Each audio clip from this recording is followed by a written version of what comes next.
so much, sir. Shri Krishna जय श्री कृष्ण जय भोलेनाथ जय भोलेनाथ सर उता जय चिसो छ हो जय भोले चिसो छ र उतातिर चिसो छ नि रातभरि पानी पर्यो सर यहाँ त गर्मी छ है सर सर घामले चिरिक्क पोल्छ होइन केटा यता पनि राति तिमीहरू पानी कहाँ छौ र?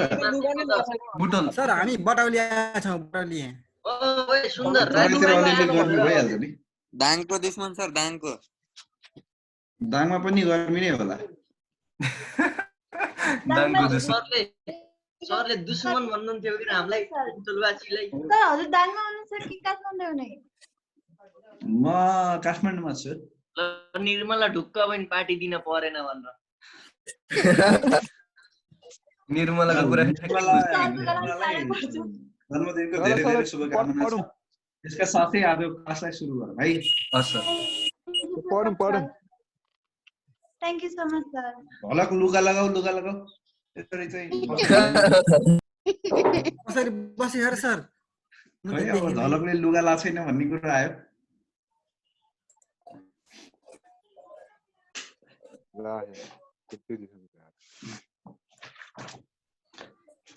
ल रेकर्ड भइरहेछ है त तिमीहरूको कुराहरू सुरु गरौँ अब स्क्रिन शेयरिङ कहाँ सुरु गर्ने कुराहरू त छ कमलाले के भन्नु भर्खर है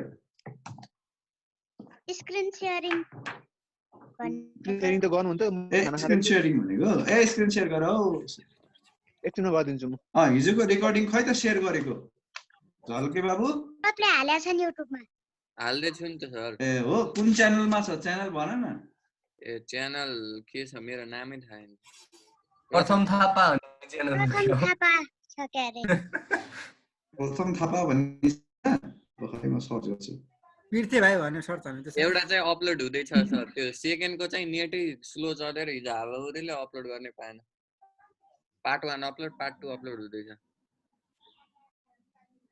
खै त प्रथम थापा भन्ने त देख्दिन त मैले टी क्यापिटल हान्नु अनि त्यसपछि त्यहाँबाट कोट लागु आउँछ रातो रातो कोट लागु यतातिर फर्केको सिधा नहेरेको मान्छे आउँछ त्यही हो ए ल पुरै अरु डिटेल पनि भन्छस् कि घर कहाँ सबै 4 वटा सब्स्क्राइबर भएको यही हो हो 10 वटा सब्स्क्राइबर छ सर 10 वटा 10 वटा अर्को 10 वटा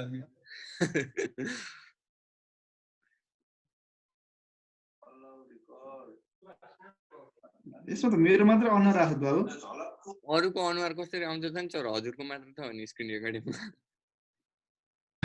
ए अनि स्क्रिनको शेयर स्क्रिनमा जे छ त्यो आउँदैन तिम्रो मात्र स्क्रिन रेकर्ड भएछ यसमा हैन त्यो स्क्रिनमा भन्दाखेरि हजुरको त्यो मेरो स्क्रिनको हिजो उस भयो थिएन स्क्रिन शेयर गरेको थिएन नि त ल ठिक छ ओके ओके तिमीले सुन्न पाए भइहाल्यो नि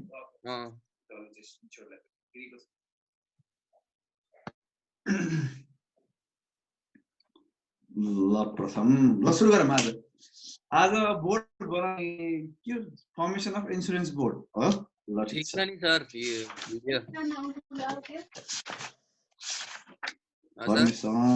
फर्मेसन सर भिडियो ठीक छ भनेको ए बवाल छ बवाल मस्त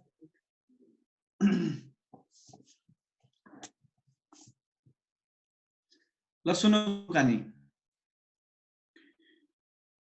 होमवर्क के थियो कति राम्रो बच्चा रहेछ रोल नम्बर 21 के होमवर्क थियो डिफरेन्सेस थियो सर तीनटाको ए डिफरेन्सेस गरेको त सर्च गरेको पढाइ जले जले गरेछ नि त्यसले गर्ने सर्च गर्ने काम गर है होमवर्क यहाँ बसेर चेक गर्न मिल्दैन हजुर मैच्युरिटी बेनिफिट र डेथ बेनिफिट भनेर भन्दिनु न के बेनिफिट है मैच्युरिटी बेनिफिट र डेथ बेनिफिट डेथ बेनिफिट भनेको मरेपछि पैसा पायो भने डेथ बेनिफिट भयो मैच्युरिटी बेनिफिट भनेको मैच्युरिटी भइसके पछाडी दैट मिन्स 15 वर्षको पोलिसी हो मरेन मान्छे बाँचिराख्यो भने 15 वर्ष पछाडी पैसा पाउँछ नि त्यसलाई चाहिँ मैच्युरिटी बेनिफिट भन्छन् इन्डाउमेन्टमा मैच्युरिटी र डेथ बेनिफिट दुईटै हुन्छ टर्ममा डेथ बेनिफिट मात्रै हुन्छ सर लम्प सममा पैसा तिर्यो भनेको मतलब प्रिमियम सहित सबै पैसा दियो भनेको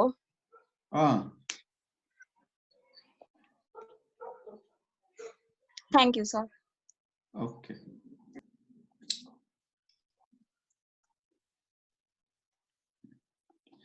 ल यो सँगसँगै हाम्रो अब आजको कारबाही सुरु गरौँ है formation of insurance board insurance board फर्मेसनको कुरा गर्दै गर्दाखेरि तिमीहरूले दुई चारवटा यो सबभन्दा सजिलो बोर्ड हो है एकदम सजिलो थोरै व्यक्तिहरू भएको बोर्ड हो हैन त्यही भएर यसमा धेरै अलमली राख्नु पनि पर्दैन अरु जस्तो हामीले चार्टर्ड एकाउन्टेन्ट एक्ट पढिसक्या हुनाले हामीलाई त्यहाँबाट चाहिँ सजिलो हुन्छ किनभने कुराहरू रिपिट हुन्छन् अब हैन यो बोर्डको फर्मेसन कसले बनाउँछ कसले गर्छ अनि कतिजना मेम्बर छन् भनेर यसो सर हेरौँ सजिलो छ एकदमै इजी पोइन्ट छ त्यही भएर यसमा धेरै समय चाहिँ नलगाऊ है सो सेक्सन 3 मा के छ त भन्दा पर्पस अफ इन्सुरेन्स बोर्ड भनेको छ इन्सुरेन्स बोर्डको पर्पस के हो यसो हेर्ने हो भने इन्सुरेन्स बोर्डको पर्पस हुन त हामीले आफै यसो पनि गर्न सक्छौं याद पनि गर्न सक्छौं systematize regularize develop regulate the insurance business भन्छ सिस्टमटाइज भनेको एउटा सिस्टम बनाउने एउटा मेथडमा ल्याउने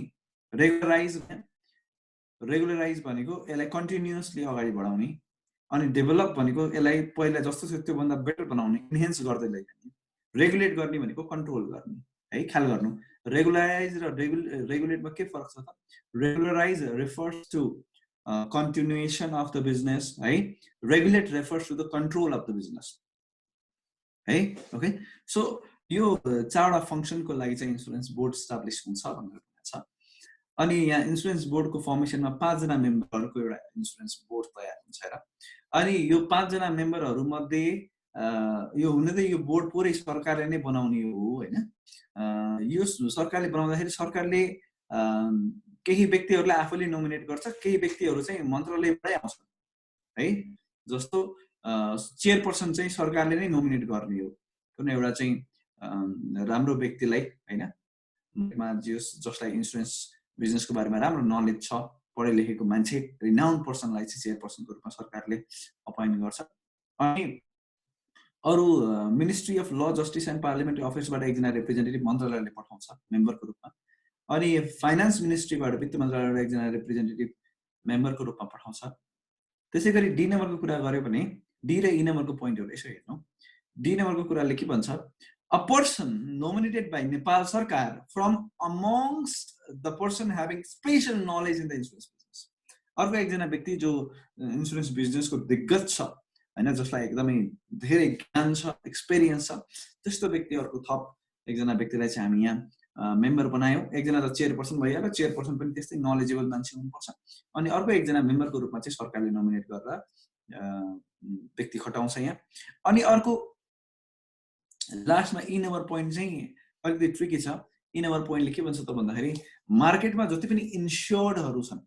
इन्स्योर्ड भनेको पोलिसी होल्डरहरु है ठूला यी पोलिसी होल्डरहरु ठूला पोलिसी होल्डरहरु मध्ये कुनै एकजना पोलिसी होल्डरलाई सरकारले मेम्बरको रूपमा मनोनित गर्छ भनेर भन्छ सर यो के भनियो त भन्दाखेरि बोर्डले इन्सुरेन्स बिजनेसको बारेमा पनि सोच्नु पर्यो बोर्डले पोलिसी होल्डरको बारेमा पनि सोच्नु पर्यो किन पोलिसी होल्डरको हितको लागि सोच्नु हो ultimately why because insurance company is doing business and उसले सेवा दिने भनेको पोलिसी होल्डरलाई हो र हामीले इन्सुरेन्स बिजनेस भन्दा पनि पोलिसी होल्डरको बारेमा पहिले सोच्नुपर्छ सेवाग्राहीहरुको बारेमा पहिले सोच्नुपर्छ किन भन्दाखेरि सेवा दिने व्यक्तिले त बिजनेस गरिरहेछ र बिजनेस ethical unethical जसरी पनि हुन सक्छ त्यो कारणले गर्दाखेरि if we think about the interest of the sevagrahi that means policy holder then it will be good to regulate भनेर भन्छ यो चाहिँ नर्मल एउटा कन्सेप्ट हो त्यो कारणले गर्दाखेरि हामी यहाँ इन्स्योर्डहरु मध्ये जस्तो नेपालमा ठूला बिजनेसम्यानहरु जति पनि छन् तिनीहरु आफैमा पनि इन्स्योर्ड हुन् इन्स्योर्ड किन हुन्छ भन्दाखेरि दे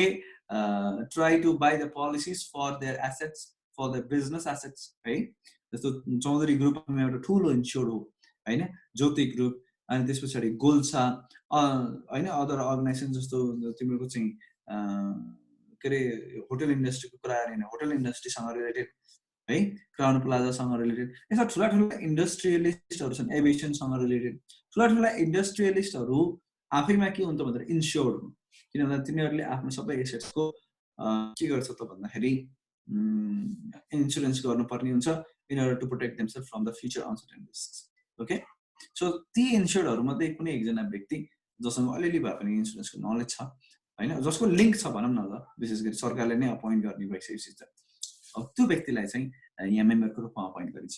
ख्याल गरौँ इन्स्योर भन्ने शब्दलाई अन्डरलाइन गर्ने है। ओके, सो यसरी 5 जना व्यक्तिको चाहिँ हामीसँग एउटा बोर्ड तयार छ। म फेरि रिपिट गरेँ, एकजना व्यक्तिलाई सरकारले चेयरम्यानको रूपमा छान्छ, त्यो व्यक्ति एक्सपिरियन्स व्यक्ति हुनु पर्यो, नलेज भएको व्यक्ति हुनु पर्यो। सरकारले छान्छ भनेपछि सरकारले जथाभावी त छान्दैन पक्कै पनि है। ओके, अनि त्यस पछाडि अर्को त्यस्तै नलेज भएको व्यक्ति मेम्बरको रूपमा छान्छ, अनि त्यस्तै इन्स्योर्डहरूमध्ये एकजना व्यक्तिलाई चाहिँ सरकारले मेम्बरको रूपमा छान्छ। सँगसँगै अहिले सरकार जसको छ त्यो व्यक्ति अथवा त्यो सरकारले चाहिँ आफ्नो मन्त्रालयबाट एउटा चाहिँ मिनिस्ट्री अफ लबाट र मिनिस्ट्री अफ फाइनेन्सबाट रिप्रेजेन्टेटिभहरू पठाएर 5 जनाको टिम तयार गर्छ। नाउ अब यसरी एउटा बोर्ड तयार भइसके पछाडि बोर्डलाई अथवा बोर्डको लिगल कम्प्लायन्सलाई चेक गर्ने एकजना मान्छे चाहिन्छ, त्यसलाई हामी सेक्रेटरी भन्छौँ। सेक्रेटरी बोर्डभित्रको मेम्बर होइन, यहाँ चाहिँ अहिले बाहिर छुट्टै एकजना व्यक्तिलाई इम्प्लोइको रूपमा हायर गरेको छ र त्यही व्यक्तिलाई चाहिँ हामी सेक्रेटरीको रूपमा राख्न सक्छौँ भने कुनै पनि एकजना इम्प्लोइलाई हामीले सेक्रेटरी भनेर अपोइन्ट गर्न सक्छौँ। बोर्डले गर्ने काम हो यो है। Board can designate any employee as a secretary of the organisation. What is the role of secretary is the question. The role of secretary is to check and maintain the regulatory requirement of the organization. Okay? Canonic requirements are check गर्ने र maintain गर्ने काम। अनि अब त्यसै गरी board को member को अल्टरेसन को कुरा गरेछ।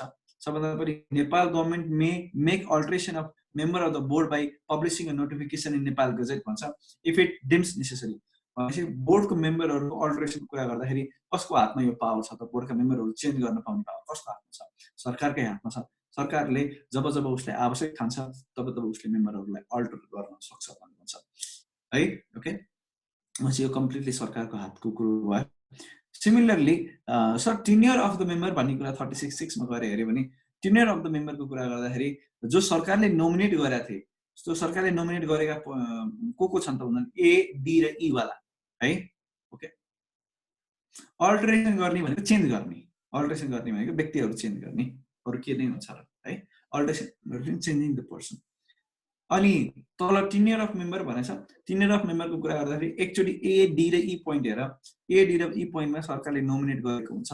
सो सरकारले नोमिनेट गरेका व्यक्तिहरुलाई 4 वर्षको लागि चाहिँ खटाइन्छ र उनीहरुलाई फेरि रिनोमिनेट गर्न सकिन्छ कि सकिँदैन भन्ने प्रश्न आउँछ। रिनोमिनेट गर्न सकिन्छ। रिनोमिनेट अर्को 2 चोटीको लागि गर्न सकिन्छ। यसरी जम्मा जम्मी 8 वर्ष या 12 वर्ष, तिमीले मलाई आन्सर भन्नु पर्यो। जम्मा जम्मी एकजना व्यक्तिले मेम्बर अफ इन्स्योरेन्स बोर्डको रूपमा कति वर्ष सेवा दिन सक्छ? मेरो सवालको अप्सन हो 8 वर्ष 12 वर्ष।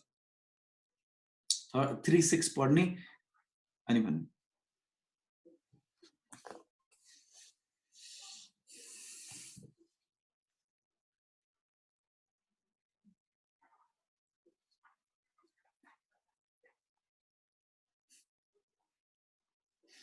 ल सुन्नु, पहिले 8 वर्ष लेख्यो, फेरि 12 वर्ष लेख्यो। ठीक छ, 12 वर्ष है। पहिलो टेन्युर 4 वर्ष भयो। त्यो टेन्युर सकिसके पछाडी रिनोमिनेट अप टु ट्वाइस भनेको पहिलो त नोमिनेट हुने हो, त्यसपछि रिनोमिनेट हुने। रिनोमिनेट 2 चोटी सम्म हुन सक्छ। एउटा टेन्युरको लागि हुन सक्छ भनेपछि नोमिनेसन 4 वर्ष, रिनोमिनेसन 8 वर्ष, टोटल 12 वर्ष भयो है। साइडमा लेख्ने for maximum 12 years. Sir secretary को ड्यूटी के हो? सेक्रेटरी को ड्यूटी हुन्छ check and maintain the regulatory requirement. लेख है, duty of secretary is check and maintain the regulatory requirement. कानुनी रिक्वायरमेन्ट्सहरु रिप्रेजेन्टेटिभ त चेन्ज हुन सक्छ, सरकार चेन्ज, रिप्रेजेन्टेटिभ चेन्ज। त्यही भएर ख्याल गर्नु, कहिले पनि कानुनमा रिप्रेजेन्टेटिभको बारेमा लेख्दै आउँदैन है। रिप्रेजेन्टेटिभको टेन्युर यति भन्ने हुन्न है त। Never it is. कहिले पनि दिमागमा के नराख्ने त भन्दा रिप्रेजेन्टेटिभको पनि टेन्युर हुन्छ भन्ने नसोच्नु। इट इज नट पोसिबल है। तो चेक एन्ड मेन्टेन के भन्नुभयो? Check and maintain regulatory requirement. Check and maintain regulatory requirement. Okay, regulatory requirement. Regulatory भनेको कानुनी भनेको। जस्तो मेजरली हामीले देख्छौँ सेक्रेटरीले के गर्छ, मिटिङ बसाइदिने, मिटिङका कुराहरूलाई चाहिँ नोट गर्ने, मिनट बनाउने, मिनटमा साइन गर्न लगाउने हैन।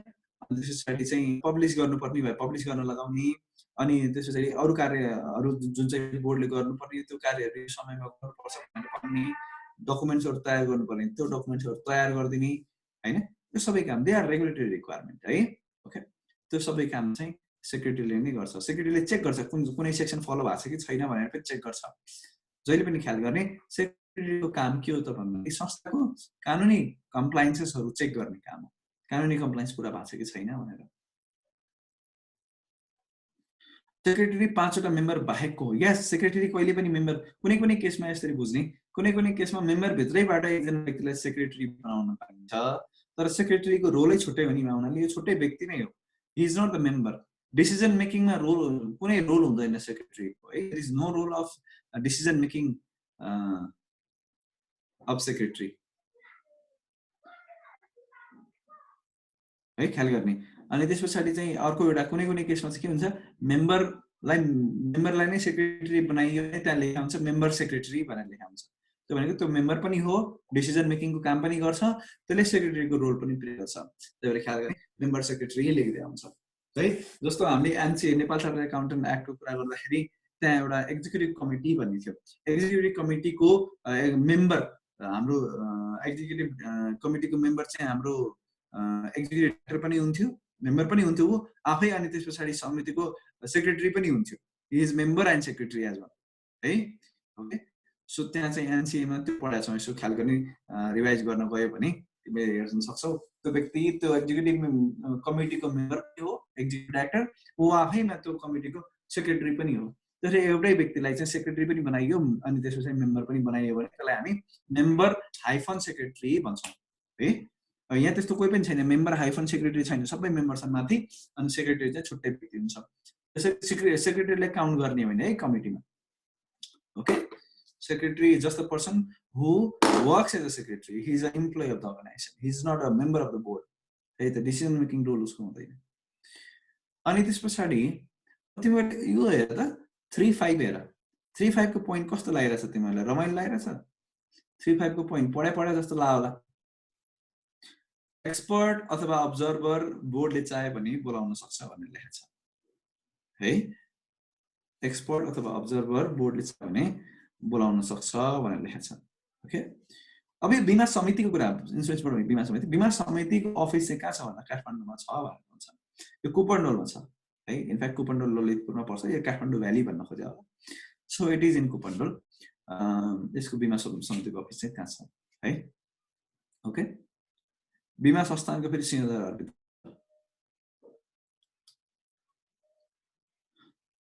ल हामीलाई त्यो रेलेभेन्ट इन्फर्मेसन होइन, त्यही पनि अब तिमीहरूलाई चाहिँ एउटा कुरा ख्याल गर्ने, के ख्याल गर्ने त भन्दा जब हामी कुनै बोर्ड, कमिटी, काउन्सिलको बारेमा चर्चा गर्छौँ त्यसलाई हामीले याद गर्नुपर्ने 4-5 वटा पोइन्टहरू छन्।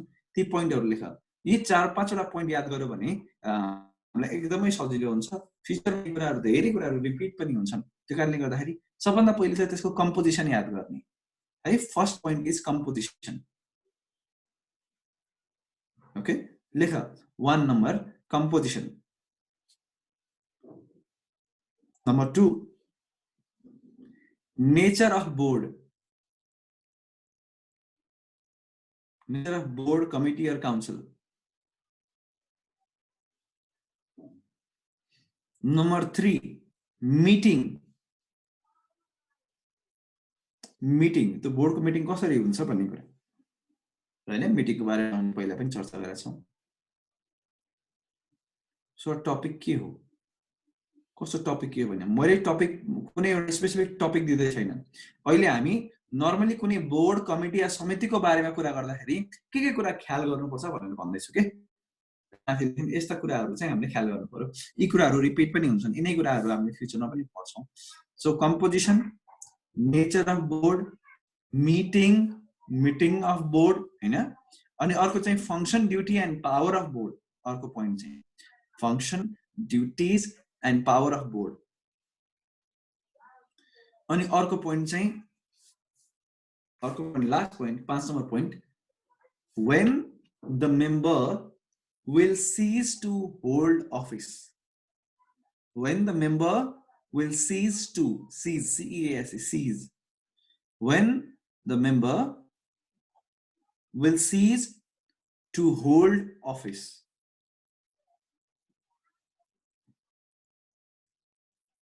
यो पाँचवटा पोइन्टहरु जहिले रिपिट हुन्छ जहिले अब यहाँ हामीले अहिले के पढ्नु थाल्छ कम्पोजिसन पढ्यौं फर्स्ट पोइन्ट पढिसक्यौं अब यसका अरु पाँचवटा पोइन्ट पढ्न बाँकी छ चारवटा पोइन्ट फर्स्ट पोइन्ट पढिसक्यौं रिमेनिङ 4 पोइन्ट्स आर देयर है फर्स्ट पोइन्टमा कम्पोजिसनको कुरा गर्दाखेरि हामीलाई थाहा भयो 5 जना मेम्बर हुन्छन् 3 वटा चाहिँ सरकारले नोमिनेट गर्छ 2टा चाहिँ मन्त्रालयबाट रिप्रेजेन्टेटिभको रूपमा आउँछ अनि त्यसपछि चाहिँ कम्पोजिसनमा अब सेक्रेटरी चाहिँ हामीले बोर्डले नै अपोइन्ट गर्छ भनेर उनीहरुको टेन्युर 4 वर्षको हुने जो नोमिनेटेड मेम्बर उनीहरुको टेन्युर 4 वर्षको हुने र दुईचोटी रिनोमिनेट हुन पाउने त्यसपछि एक्सपर्टलाई अब्जर्भरलाई हामी बोर्डले मिटिङमा बोलाउन सक्छ है ओके अनि सरकारले चाहेको खण्डमा त्यो बोर्डका मेम्बरहरुलाई नोटिफिकेसन इस्यु गरेर अल्टर गर्न सक्छ पब्लिशलाई के रे नोटिफिकेसन पब्लिकली इस्यु गर्ने भन्छ सबैलाई थाहा हुने गरी मेम्बरहरु अल्टर गरिदिन सक्छ अनि लास्टमा लेखेको छ यसको लोकेसन काठमाडौँमा हुन्छ कम्पोजिसन याद गर्दाखेरि सबै कुरा याद गर्नु पर्दैन कम्पोजिसन याद गर्दाखेरि चाहिँ नर्मली को हुन्छन् मेम्बरहरु त्यो याद गर्ने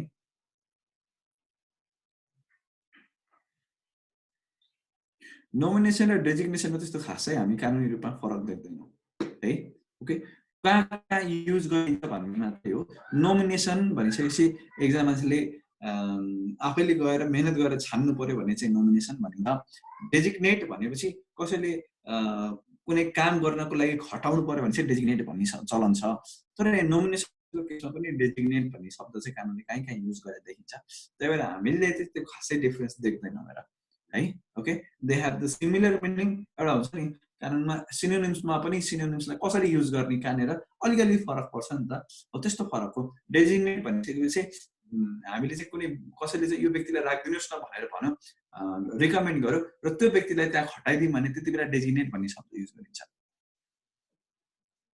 है ल एकजनाले चाहिँ सर डेजिग्नेट भनेको अपोइन्ट गर्ने हैन नोमिनेट भनेको अपोइन्ट गर्ने डेजिग्नेट भनेको पहिलाको कुनै अफिसरलाई अप्रुभ गरिदिनु हो त्यसरी पनि बुझ्न सक्यो अलरेडी व्यक्ति छ भने भनिहाल्यो मैले रिकमेन्ड गरेको व्यक्तिलाई चाहिँ कुनै काममा खटाइयो भने हैन त्यसलाई चाहिँ हामी डेजिग्नेसन भन्छौं है ओके सो त्यो अवस्था पनि आउने हो जस्तो पुरानो अलरेडी एकजना अफिसर छ उहाँले एउटा कुनै अर्को काममा चाहिँ लगाउनु पर्यो भने डेजिग्नेट भयो है त ओके सो त्यसमा हामी नयाँ व्यक्ति छान्ने प्रक्रियामा जाँदैनौं के अथवा त्यहाँ मेहनत गर्नु परेन भने चाहिँ नोमिनेसन भयो सरी डेजिग्नेसन भयो नोमिनेसन गर्नु भनेको नयाँ व्यक्ति नै छान्नु हो डेजिग्नेसन भनेको अलरेडी चिनेको जानिएको रिकमेन्डेड व्यक्तिलाई चाहिँ ल यो काम गर्नुस् न भनेर भन्नु अथवा त्यो कामको लागि खटाउनु चाहिँ डेजिग्नेसन भयो हैन तर हामीले खासै त्यस्तो डिफरेन्स चाहिँ देख्दैनौं ल पढ्दाखेरि चाहिँ यु विल नट सी कहीँ डेजिग्नेसन लेख्या होला कहीँ नोमिनेसन लेख्या होला द फरक इज नोमिनेसनमा नयाँ व्यक्तिको लागि छान्ने मेहनत गर्नुपर्छ डेजिग्नेसनमा त्यस्तो मेहनत गर्नु पर्दैन डेजिग्नेसनमा अलरेडी त्यहाँ व्यक्ति होला या कसैले रिकमेन्ड गरेर पठायो है केही कामको लागि खटाउनु पर्यो नि डेजिग्नेसन भन्ने शब्द युज गरिन्छ यो माइनर डिफरेन्स भयो ल अब हामी पोइन्ट नम्बर 2 मा जाउँ point number 2 is nature of board है नेचर अफ बोर्ड यो सेक्सन 4 जुन छ यो सेक्सन 4 मैले अहिले पढाउँदिन हेर सेक्सन 4 कसले पढ्ने त भन्दा तिमीहरुले पढ्ने सर र पढ मलाई केही कुरा तिमीहरुले चाहिँ सर यो नपढाए भन्ने जस्तो लाग्यो भने भनिहाल म तिमीलाई त्यसपछि एक्सप्लेन गर्दिउँला अदरवाइज टाइम वेस्ट नगरिकन हामी अगाडि बढ्न सक्छौं टाइम वेस्ट नगरिकन पढ त सर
प्रिसाइड भनेको मिटिङलाई कन्ट्रोल गर्ने होल्ड गर्ने है प्रिसाइडिङ द मिटिङ भन्ने शब्द युज गरिन्छ प्रिसाइड गर्नु भनेको मिटिङलाई कन्ट्रोल गर्ने होल्ड गर्ने अर्को शब्द सभापतित्व ग्रहण गर्ने लिने है ओके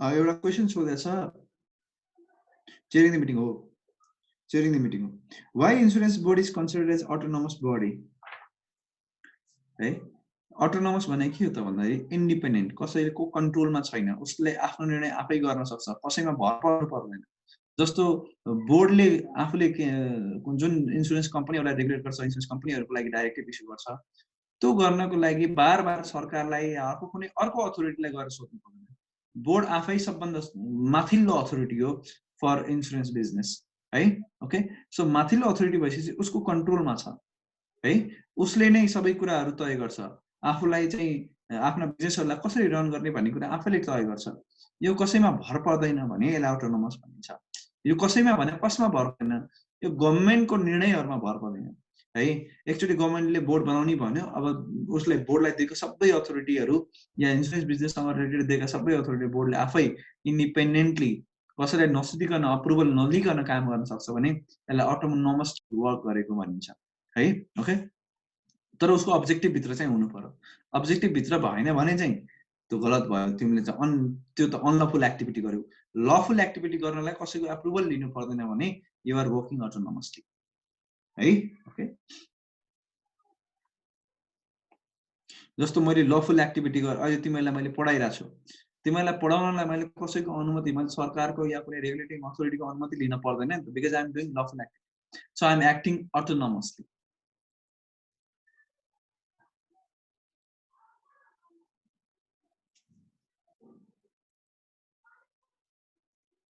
कम्पनीको केसमा चाहिँ अझ फर्दर यसलाई कसरी भन्न सकिन्छ भन्दाखेरि तिमीले चाहिँ एक त यसलाई चलाउने व्यक्तिहरूमा भर पर्ने भएन हैन अर्को जस्तो सरकारले गर्छ नि त यो केसमा चाहिँ सरकारले मान्छे बनाउने मेम्बर बनाउने हो अब सरकारले मेम्बर बनाउने अनि त्यसपछि त्यो मेम्बर रहने नरहने उनीहरू चेन्ज हुने कि हुनेमा यो बोर्ड मर्छ कि चलिरहन्छ भन्ने कुरामा डिपेन्ड गर्दैन एक्ज्याक्टली है okay that means when the member changes दुईटा कुरा भयो एउटा त यसले कसैको अनुमति लिएर काम गर्दैन अर्को यसभित्रका मेम्बरहरू जिउँदै छन् कि मरे भन्ने कुराले पनि यो बोर्डको पर्पेचुअल सक्सेसनलाई इम्प्याक्ट गर्दैन यो बोर्ड बिचमा क्यान्सल हुने रद्द हुने त्यस्तो केही पनि हुँदैन board is always there it will always there will be always there it will exist forever no matter its member are changing its member has died हैन त्यसमा फरकै पर्दैन भने यसलाई भन्छन् अटोनोमस यसलाई भन्छ इन्डिपेन्डेन्ट एक्जिस्टेन्स भन्ने थियो कि इन्डिपेन्डेन्ट एक्जिस्टेन्स कुनै व्यक्ति या विशेषमाथि चाहिँ भर नपर्ने यो चाहिँ सधैँभरि रहिरहने त्यसलाई भन्छन् इन्डिपेन्डेन्ट एक्जिस्टेन्स है ओके सो अटोनोमसको अर्थ त्यही हुन्छ इन्डिपेन्डेन्ट एक्जिस्टेन्स हुने है त अब अर्को मुख्य पोइन्ट छ meeting and decision of the board meeting and decision of the बोर्डको कुरा गर्ने हो भने सेक्सन 5 मा यसको बारेमा चर्चा गरिया छ मिटिङ सदाबहार सधैँ चाहिँ एउटै तरिकाले हुन्छ मिटिङलाई चेयरपर्सनले बोलाउँछ मिटिङ गर्नको लागि चेयरपर्सनले बोलाएको मिटिङमा सबै मेम्बरहरू आउनुपर्छ सबै नआए कमसे कम कोरम पुग्ने गरी मेम्बर आउनुपर्छ कोरम 50% लाई हामी कोरम भन्छौं 50% of total member is considered as quorum sir what is quorum quorum भने के हो तिमीले मलाई भन्नु पर्यो what is quorum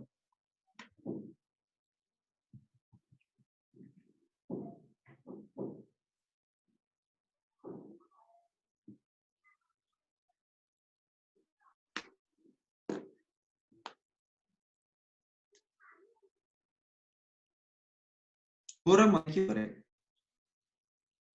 What is quorum? So the meeting ma 50% भन्दा धेरै अवेलेबल भएर भ्यालिड बनाउनलाई कोरम अफ मिटिङ भन्छ एक्ज्याक्टली है मिटिङ भ्यालिडेट हुनको लागि कम से कम कति जना मान्छे चाहियो त minimum number required to make a meeting valid. Exactly. Rasila has given the right answer. Right? Minimum number of members required to make the meeting valid. Right? त्यसलाई चाहिँ हामी के भन्छौँ त भन्दाखेरि कोरम भन्छौँ। हामीले चाहिँ यो बोर्ड मिटिङ अफ बोर्डको कुरा गर्दाखेरि हामी मैले तिमीलाई मेरो विचारमा पहिलो या दोस्रो क्लासमा मिटिङको बारेमा जे भनेको थिएँ ती कुराहरूलाई अलिकति मोडिफाइड फर्ममा यहाँ लेख्या होला, अदरवाइज एभ्रिथिङ इज सेम है। यसो हेरौँ म सर छु तिमीले पनि सँगसँगै पढ्ने। Who shall call the meeting, who shall call, chairperson shall call the meeting. चेयरपर्सनले चाहिँ मिटिङको लागि आह्वान गर्छ, बोलाउँछ। चेयरपर्सनले तोकेको समय, ठाउँ हैन, मितिमा चाहिँ मिटिङ हुने गर्छ। अनि अर्को sir number of board meeting कति हुने त सालमा है, कतिवटा चाहिँ मिटिङ हुनै पर्छ त, कानुनको रिक्वायरमेन्ट के हो त भन्दाखेरि यसले के भन्छ सालमा कमसे कम 8 वटा मिटिङ हुनु पर्यो र हरेक 3 महिना भित्र 2टा मिटिङ चाहिँ भकै हुनुपर्छ भन्छ। ख्याल गर्ने यसरी लले 3 महिना भनिसकेपछि यसले साललाई क्वार्टरमा बाटेको छ, क्यालेन्डर इयरलाई। हाम्रो calendar year has been divided into quarter हैन। अनि त्यसपछि ती क्वार्टरहरु कतिवटा हुने भयो त भन्दा सालमा 4 वटा क्वार्टर हुन्छन्। वैशाख जेठ अषाढ एउटा क्वार्टर, श्रावण भदौ असोज अर्को क्वार्टर हैन, कार्तिक मङ्सिर पुष अर्को क्वार्टर, अनि माघ फागुन चैत्र अर्को क्वार्टर। यसरी 4 वटा क्वार्टर छन्। 4 वटा क्वार्टरमा हरेक क्वार्टर भित्र 2टा मिटिङ भएको हुनु पर्यो र सालभरिमा कम्तीमा 8 वटा मिटिङ भएको हुनु पर्यो है। ओके सर 8 वटा भन्दा धेरै गरे के हुन्छ? एकदमै राम्रो हुन्छ है त, भेरी गुड। जति धेरै मिटिङ त्यति धेरै रेगुलेसन भएको हैन, अनि त्यसपछि एक्टिभिटी भएको, काम भएको मानिन्छ है। ओके डिसिजन मेकिङको काममा के हुन्छ र धेरै मिटिङ बस्दा धेरै राम्रो राम्रो निर्णय निस्किला, कम मिटिङ बस्यो भने कम निर्णय निस्किन्छ है। ओके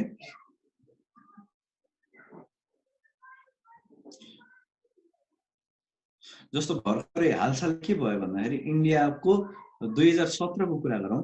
2017 को एउटा रिपोर्ट निस्क्यो। 2017 मा जुन सेसनहरु चाहिँ